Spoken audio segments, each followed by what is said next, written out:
میں بھی کہتا ہوں کہ عرش والے میری توقیر سلامت رکھنا، فرش کے سارے خداؤں سے الجھ بیٹھا۔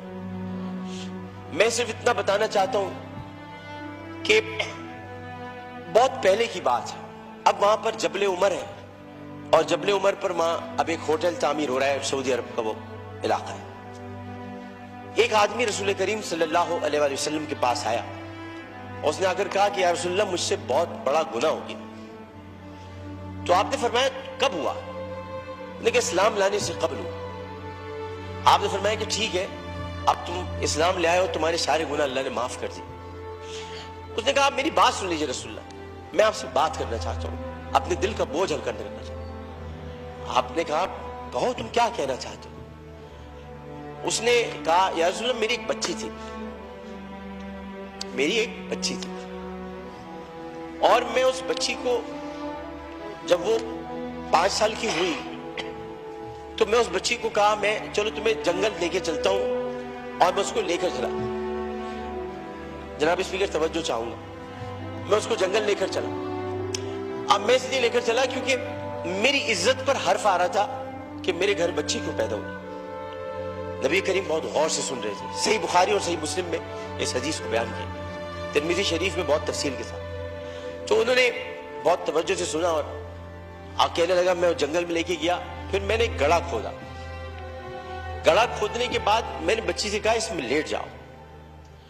اچھا جب میں گڑھا کھود رہا تھا تو یا رسول اللہ مجھے ایک بات یاد آئی کہ وہ کھودتے کھودتے مجھے پسینہ آنے لگا، تو اس نے اپنے چھوٹی سی چادر سے میرا پسینہ بھی صاف کیا، اور اس کے بعد میں نے اس بچی کو گڑھے میں ڈال دیا، اور پھر میں نے مٹی ڈالی جو عربی میں اسے مجھ سے کہا، ترجمہ آپ کے سامنے پیش کروں، بابا بابا میں مر جاؤں گی بابا، اور میں نے اس کو مار دیا۔ بہت دیر تک خاموشی حجر رسول میں رہی۔ اس نے دیکھا تو رسول کریم صلی اللہ علیہ وسلم رو رہے تھے۔ خاتم النبیین، سید المرسلین، شفیع المذنبین، انیس الغریبین، رحمت للعالمین، راحت العاشقین، مراد المشتاقین، شمس العارفین، سراج السالکین، مصباح المقربین، محب الفقراء والغرباء والیتام والمساکین، ہمیں سکھاتے ہو، ہمیں سکھاتے ہو، ہم تو ختم نبوت کے محافظ، ہمیں سکھاتے ہو۔ سید الثقلین، نبی الحرمین، امام القبلتین، وسیلتنا فی الدارین، صاحب قاب قوسین، محبوب رب المشرقین ورب المغربین، جد الحسن والحسین، مولانا مولا ثقلین، ابی القاسم محمد بن عبداللہ۔ پر درمیان میں نہ بولو، حدیث کے درمیان نہیں بولو۔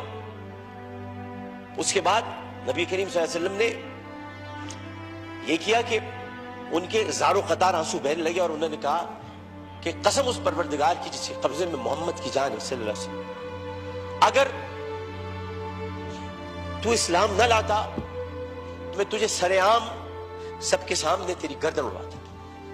یعنی مطلب یہ ہوا کہ نبی کریم نے بہت پہلے بتا دیا تھا کہ بچیوں کے ساتھ ظلم کرنے والوں کو سر عام ان کی گردن کاٹی جائے گی۔ یہ اصول متعین کر دیا تھا محمد مصطفیٰ، یہ سزا متعین کر دی۔ ظلم کرنے والا جناب اسپیکر کوئی صنف نہیں رکھتا، خدا کے لیے اسے مرد نہ کہے، خدا کے لیے اسے عورت نہ کہے۔ ظالم کی صنف نہیں ہوتی، ظالم کی صنف نہیں ہوتی، ظالم نہ مرد ہوتا ہے، ظالم کو مرد نہیں کہتے۔ میرے بھائی نے کہا ہے فیصل بانڈے نے میں نامرد بنا دوں گا، ارے وہ تو ہے ہی نامرد، جو عورتوں کی عزت لوٹتے انہیں کیا نامرد بناؤ، وہ تو ہے ہی نامرد۔ ہم ظالم کی صنف مقرر کر کے معاشرے کو پھر تقسیم کرتے ہیں۔ ہمیں کسی کی صنف مقرر نہیں کرنی، ہمیں صرف اور صرف قرآن اور سنت کے مطابق ان سزاؤں کا احیا کرنا ہے جن کی ضرورت ہے۔ بحث ہمیں یہ کرنی ہے کہ انسانیت کی تذلیل ہوئی، بحث ہمیں یہ کرنی ہے کہ ہم کیا کر رہے ہیں، بحث ہمیں یہ کرنی ہے کہ اگر ہم ریاست مدینہ کے دعوے دار ہیں تو ریاست مدینہ میں اگر ایسا واقعہ ہوتا تو ہم کیا کرتے۔ ہمیں یہ کرنا ہے، ہمیں قانون سازی کرنی ہے، ہمیں اسمبلی میں بیٹھ کر اس معاملے کو مل جل کر حل کرنا ہے۔ جبکہ قرآن کہتا ہے ان الصفا والمروہ من شعائر اللہ، جب اللہ نے 2 پہاڑوں کو مروہ اور صفا کو عزت دے دی تو پھر ان کی عزت کیوں نہ اتاری جائے، جنہوں نے پہاڑوں کے نام پر عزت دینے والے پروردگار کی پیدا کی ہوئی مروہ کو بے عزتی کے ساتھ اس کی عصمت دری کی، ان کی عزت کیوں نہ اچھالی جائے، ان کی گردن کیوں نہ کاٹی جائے، ان کو سر عام پھانسی کیوں نہ دی جائے۔ جناب اسپیکر، میں آپ سے صرف یہ بات کہنا چاہتا ہوں، میں شکریہ ادا کرتا ہوں اپوزیشن بینچز کا بھی، میں شکریہ ادا کرتا ہوں اپنی پارٹی کا بھی، میں سب کا شکریہ ادا کرتا ہوں کہ جو اس وقت اس درد کو سمجھ رہے ہیں, جو درد کو سمجھ کر بات کر رہے ہیں, اور جو نہیں چاہتے کہ اس وقت سیاست ہو. ہم میں سے کوئی نہیں چاہتا, اور جو ان باتوں پر سیاست کرے گا معذرت کے ساتھ, پھر وہ سیاست کر رہا ہے, عبادت نہیں کر رہا. وہ عبادت نہیں کر رہا. یہ اس وقت عبادت کا مرحلہ ہے, اور عبادت صرف 5 وقت پروردگار کے سامنے سر جھکانے کا نام نہیں ہے. عبادت ظالم و جابر حاکم کے سامنے کلمہ حق کہنا بھی ہے, اور عبادت اپنی جگہ پر رہتے ہوئے جو اللہ تعالیٰ نے قوت گویائی عطا کی ہے, اور 5 سوالات جب حشر میں کیے جائیں گے, کہاں سے کمایا تھا, کیسے کمایا تھا, جوانی کہاں گزاری, بولنے کا علم دیا تو بولے کہ نہیں بولے, ما کنت تقول فی ھذا الرجل, اس رسول کے بارے میں تمہارا کیا خیال ہے, کیا جانتے ہو, اس وقت ہماری زبانیں گم ہو کر نہ رہ جائے. اس لیے ہمیں اپنی اپنی جگہ پر رہتے ہوئے اس کو عبادت سمجھ کر اپنا حق ادا کرنا ہے.